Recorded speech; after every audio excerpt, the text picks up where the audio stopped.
Bueno, buenos días para todos los que nos escuchan en nuestro podcast de BQ.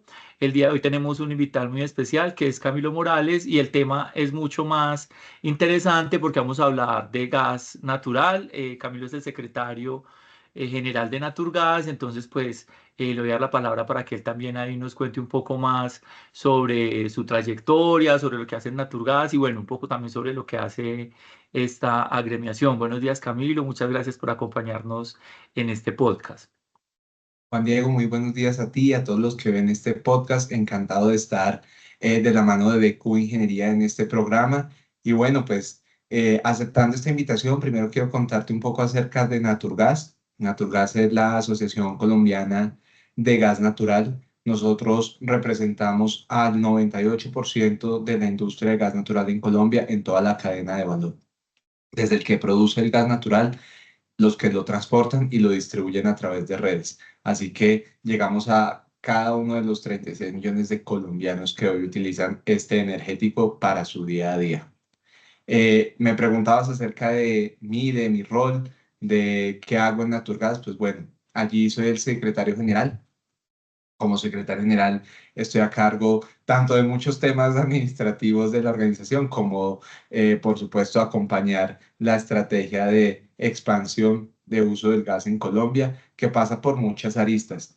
Entre esas, el rol estratégico que tiene este energético para la transición en Colombia y alrededor del mundo. Si nos damos cuenta, una cifra muy importante, Juan Diego, tan solo el año pasado, la agregación de nueva energía estuvo dominada por las energías renovables y por el gas natural. Estas representaron el 60% del incremento de la energía mundial, 38% energías renovables y 28% gas natural. Entonces estamos hablando de un energético que es el aliado clave para alcanzar los objetivos de desarrollo sostenible. De manera que en eso trabajamos en Naturgas día a día y tenemos unas estrategias que te voy a ir contando en la medida que sigamos conversando. Sí, pues para avanzar un poco en la conversación, definitivamente el gas es un energético muy relevante en nuestro país. Ha sido nuestro soporte para también el sistema eléctrico propiamente dicho y para superar, digamos, los momentos de estrés del sistema hídrico del país. Y sabemos que pues el gas es un soporte muy grande. Y en ese sentido, pues te quiero preguntar sobre un tema, sobre todo a nivel técnico que ha sido muy comentado últimamente y son sobre la reserva, ¿cierto? Pero cómo hacer esa discriminación o esa claridad entre los conceptos de las reservas probables, probadas, posibles, que ha sido un tema tan comentado, pues entonces, pues que nuestra audiencia tenga la claridad sobre el tipo de reservas. Pues técnicamente cómo se diferencian, ¿cierto? Ese es como el siguiente tema que me gustaría que nos contaras un poco más. Claro que sí. Primero, pues, Juan Diego, contarte a ti y a la audiencia que existe una estrecha correlación entre las reservas y la actividad exploratoria, que si hemos observado en la última década ha declinado y Colombia ha pasado de una actividad de exploración de pozos de 127 pozos por año a cerca de 30 pozos por año en promedio, lo cual demuestra también un decline en nuestra producción y en nuestras reservas. Eso nos ha llevado a esa estrechez del mercado de la que se habla hoy día y en la cual nosotros estamos aportando soluciones para traer la molécula a hogares, comercios e industrias. Tu pregunta es, ¿cuál es la diferencia entre estas tres tipologías? Las reservas probadas son aquellas que tienen una comercialidad, es decir, que ya cuentan con la capacidad de ser evacuadas del sistema gasífero o petrolífero o del sistema geológico o la formación donde se encuentren.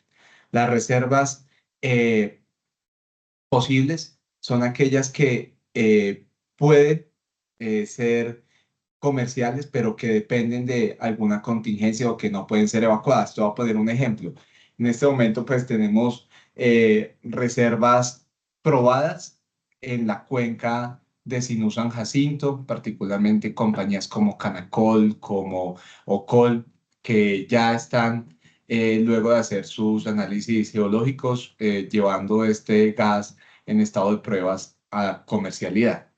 Estas son las reservas que ya están probadas. Las posibles son, por ejemplo, las del offshore, que estamos hablando de un descubrimiento como el de Sirius de 6 terapiés cúbicos casi 3 veces nuestras reservas. Tiene un reto muy importante que es cómo evacuarlo, es decir, requieren la construcción de un gasoducto que pueda traer esas moléculas a tierra y poderlas comercializar.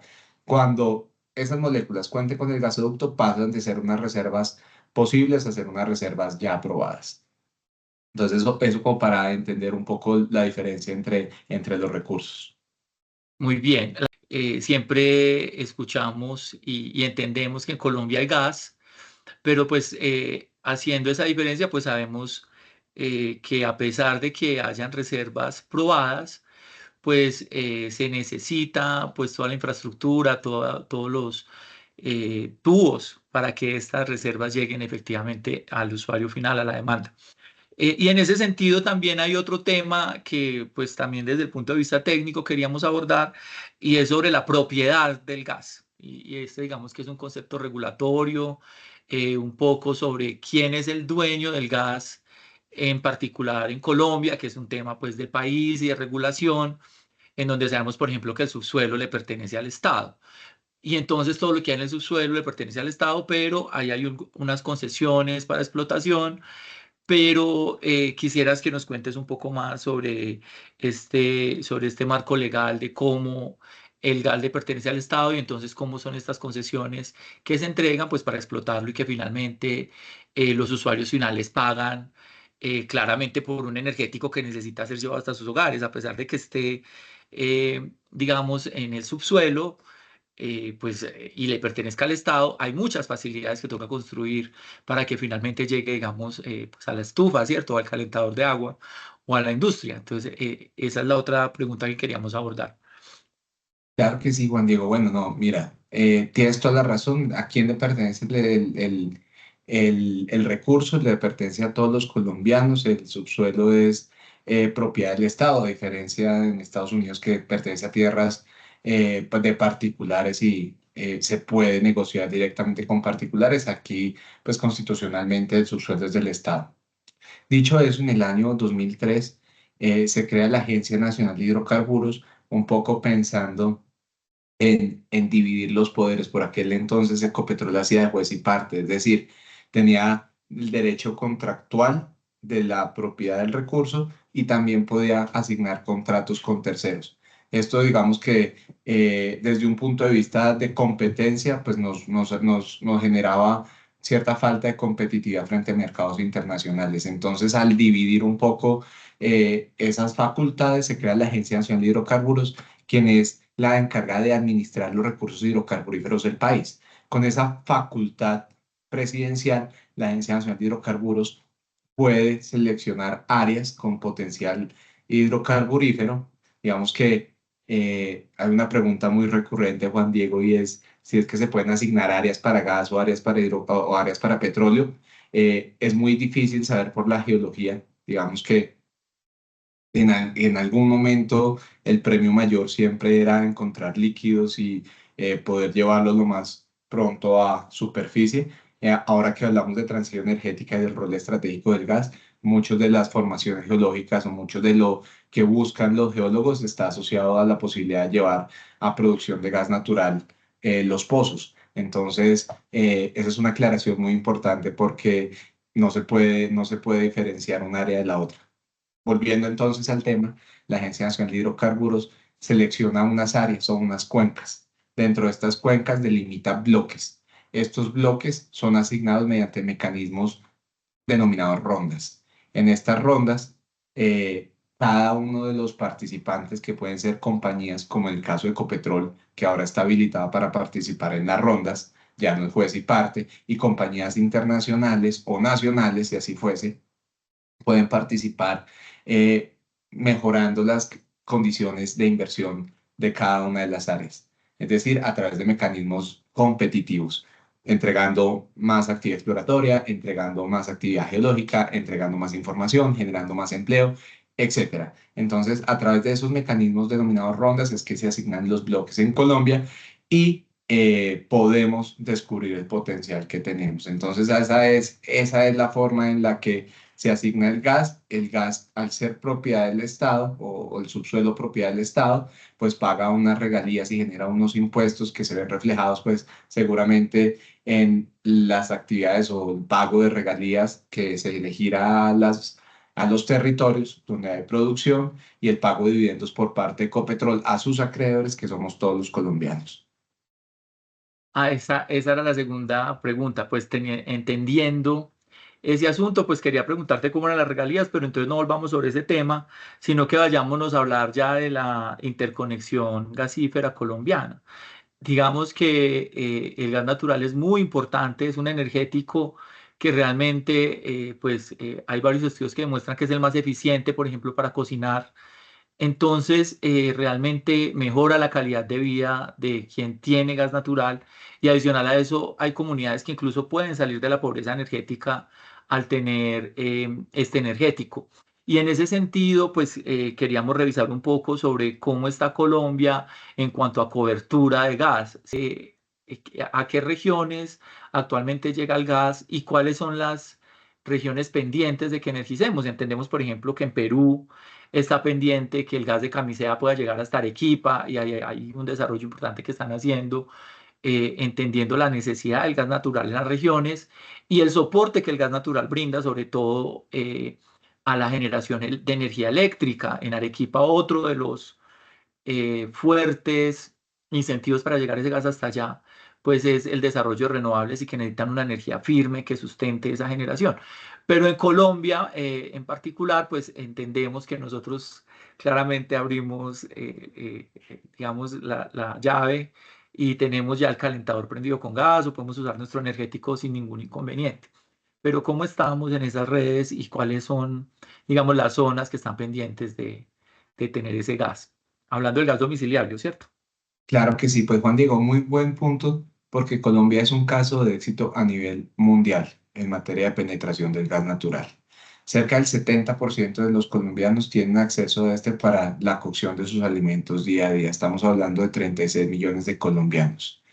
En Latinoamérica somos el país con mayor cobertura de gas natural para hogares, seguido de la Argentina y posteriormente de Perú. Sin embargo, aún tenemos un reto muy importante y es el llevar este energético a 1.4 millones de hogares que hoy se encuentran en condiciones de pobreza energética, como tú lo mencionas. Para eso, junto con una de nuestras afiliadas Promigas, hemos desarrollado el índice multidimensional de pobreza energética, que es básicamente el mismo índice multidimensional de pobreza establecido por Oxford, pero llevado a las variables energéticas. ¿Esto qué nos ha permitido? Nos ha permitido poder llevarle soluciones a los actores de política pública, llámese ministros, llámese secretarios de gobierno, secretarías de Minas y Energía de los diferentes departamentos para que puedan asignar los recursos de manera estratégica, de tal forma que podamos cerrar esa brecha de pobreza energética que tiene el país. Es importante aclarar también, tú le mencionabas, cómo está diseñado el sistema de gasoductos del país. Colombia tiene dos grandes sistemas que fueron pensados en los años 80, 90 tras los descubrimientos de Ballena en la costa y de Cusiana en los llanos para llevar el gas. En la costa norte, de Ballena hacia el Caribe colombiano y hacia el interior a través de un gasoducto que opera TGI. Entonces tenemos dos sistemas. Es importante que para poder cerrar esta brecha de pobreza energética que tiene el país, podamos cerrar el loop del gas natural en Colombia y tener todo nuestro sistema de transporte anillado. ¿Para qué? Pues por supuesto, para cerrar esa brecha de desigualdad en los territorios, Juan Diego, pero otra cosa más importante, el país necesita desarrollar sus comercios e industrias. El gas natural junto con las energías renovables son esa dupla perfecta para generar competitividad en los territorios. Es muy importante resaltar que hay industrias cuyas inversiones dependen netamente del gas natural, industrias alimenticias, industrias como la cerámica, industrias del cemento, del acero, que este energético se vuelve fundamental para su día a día. De ahí la importancia que podamos asegurar la competitividad de la molécula y es algo a lo que le estamos apostando desde el sector. Es el caso de nuestros amigos del Perú, pues yo creo que están emulando un poco la regulación y lo que se hizo en Colombia durante este periodo de los años 90, 2000, donde logramos pasar, Juan Diego, imagínate esta cifra, del 10% de cobertura en los años 90 al 70% en tan solo 30 años. Eso, por eso te digo que es un ejemplo de talla mundial en hogares. Y si habláramos de otros usos del gas natural, como por ejemplo en el gas natural vehicular para los sistemas de transporte público, como el caso de Transmilenio, donde más de 2.000 vehículos hoy en la ciudad de Bogotá funcionan con gas natural, siendo un ejemplo en Latinoamérica de reducción de emisiones y de movilidad sostenible. Eh, Muy bien, Camilo. Vamos a meterle un poquito de picante. Si tenemos todo ese crecimiento de la demanda, ¿por qué no tenemos aún una infraestructura importante en cuanto a regasificación? ¿Qué ha pasado con ese tema? Porque tú también mencionabas, por ejemplo, Argentina, pero si vemos Chile, el mismo Perú, el caso de la regasificación es un tema bien importante porque digamos que en economía global, sin hablar del caso colombiano, para que no nos encasillemos en temas locales, normalmente cuando uno tiene un energético de esta calidad y de estos tipos, pues es importante que no haya digamos, una sola fuente, sino que uno tenga acceso pues al mercado global y en ese sentido pues juegan un papel relevante las regasificadoras. Entonces, ¿por qué en Colombia solo una regasificadora? ¿Cómo ven ustedes este tema? Y sé que estamos avanzando en esto y claramente ya va a haber una regasificadora en Buenaventura en buena hora, pero ¿por qué en el momento tenemos solamente la de Cartagena? Y que menos mal la tenemos, ¿no? Esa regasificadora también nos aportó unos recursos importantes para ahora que tuvimos, digamos, los estreses hidráulicos. Bueno, pues Juan Diego, es una muy buena pregunta esta que haces. Desde el año 2016, Colombia importa gas natural a través de una planta de regasificación en Cartagena, propiedad de SPEC, que es una empresa también afiliada a Naturgas. Esta planta de regasificación fue concebida para atender la demanda térmica del país, es decir, para generar energía eléctrica durante los fenómenos de criticidad hídrica y ha funcionado demasiado bien. Yo creo que si hay algo que resaltar es que el país durante estos últimos fenómenos del Niño que hemos atravesado de bastante intensidad no se ha apagado en gran medida gracias al funcionamiento de esta planta en el Caribe colombiano. Pero ¿qué sucede? Aquí entra un concepto que se habla alrededor del mundo hoy día y que toma valor e importancia, Juan Diego, es el de la seguridad energética. Y para aterrizarlo a Colombia, primero hablemos de lo que pasó luego de la guerra entre Rusia y Ucrania. Cerca del 40% de las necesidades de gas natural de Europa eran cubiertas por Rusia. Sin embargo, algún día algún presidente en otro país le dio por armar una guerra con Ucrania y parte de la vulnerabilidad que tenía el sistema era el gasoducto que atravesaba Ucrania y que se dividía a múltiples países en Europa y que hoy no se puede usar a razón de esta guerra. Eso llevó a que Europa rediseñara todo su concepto de seguridad energética y empezara, como tú lo decías, a buscar otras fuentes o a contar con múltiples fuentes, no solo de gas natural, sino energía nuclear, renovable, biogás, biometano, hasta el mismo hidrógeno, independientemente de los costos. Entonces, creo que estamos en Colombia en un momento en el que este concepto cobra bastante fuerza y así lo han expresado inversionistas, lo han expresado las señales de política pública, bien lo mencionas tú, Ecopetrol ya asignó una capacidad de regasificación en Buenaventura de 60 millones de pies cúbicos. Esto, digamos que para aliviar un poco la demanda en el suroccidente del país, se prevé que en los próximos días o semanas se anuncie una capacidad adicional en el Caribe. Y adicionalmente hay promotores de tipo privado, Juan Diego, que están tratando de invertir en una regasificadora adicional en el país, ya sea en el Pacífico o en el Caribe. Esto pensando en que esta estrechez que tenemos en el mercado puede durar durante los años 26, 27 y 28 hasta el 29, donde entre ya las moléculas de proyectos como el de Sirius en el Mar Caribe colombiano al mercado colombiano.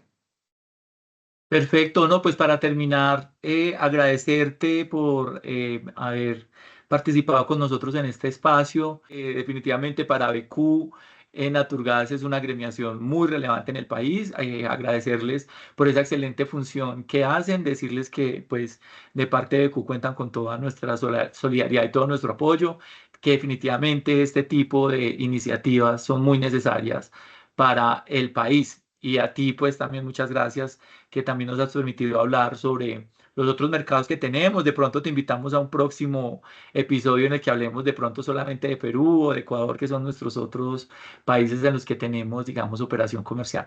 Entonces, muchas gracias, Camilo. No, Juan Diego, muchas gracias a ti, a BQ.